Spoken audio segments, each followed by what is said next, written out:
மாமன்னர் ராஜேந்திர சோழனால் கிபி 1025ஆம் ஆண்டு உருவாக்கப்பட்ட கங்கை கொண்ட சோழபுரம் 250 ஆண்டுகளுக்கும் மேலாக சோழர்களின் தலைநகராக விளங்கியது. ராஜேந்திர சோழனின் படைப்பலமானது கங்கை பகுதி வரை வெற்றி கொண்டதால் கங்கை கொண்டான் என்றும், இந்திய வரலாற்றில் முதல் முறையாக லட்சக்கணக்கான வீரர்களை கொண்ட மிக பெரும் கடற்படையை உருவாக்கி மலேசியா, இந்தோனேஷியா பகுதிகளை வென்றதால் கடாரம் கொண்டான் என்றும் ராஜேந்திர சோழன் புகழப்படுகிறார். தன்னுடைய வெற்றியின் நினைவாக வானுயர உயர்ந்து நிற்கும் கங்கை கொண்ட சோழீஸ்வரர் கோவிலை கிபி 1035ஆம் ஆண்டு கட்டி முடித்தார் ராஜேந்திர சோழன்.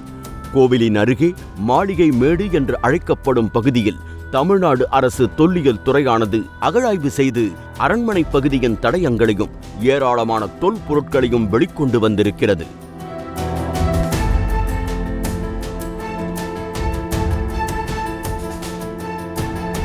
மாமன்னர் ராஜேந்திர சோழனுக்கு சிறப்பு சேர்க்கக்கூடிய வகையிலும் கடற்பயணம், கடல் வணிகம் மற்றும் கப்பல் கட்டும் தொழில்நுட்பத்தில் தமிழர்கள் சிறந்து விளங்கியதை எடுத்துக்காட்டும் வகையிலும் மேலை நாடுகளுடனும் கீழை நாடுகளுடனும் சிறந்த வணிக தொடர்பை கொண்டிருந்ததை உலகுக்கு பறைசாற்றும் வகையிலும் கங்கை கொண்ட சோழபுரத்தில் ஓர் அருங்காட்சியகம் உருவாக்கப்படும் என்று மாண்புமிகு தமிழ்நாடு முதலமைச்சர் அவர்கள் அரியலூர் மாவட்ட அரசு விழாவில் அறிவித்திருந்தார்கள்.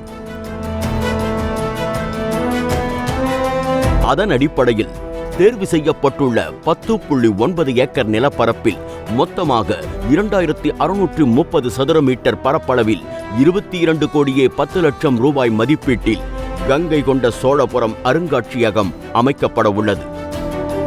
இதற்கான கட்டுமான பணிகளை மாண்புமிகு தமிழ்நாடு முதலமைச்சர் அவர்கள் தற்போது அடிக்கல் நாட்டி திறந்து வைத்துள்ளார்கள்.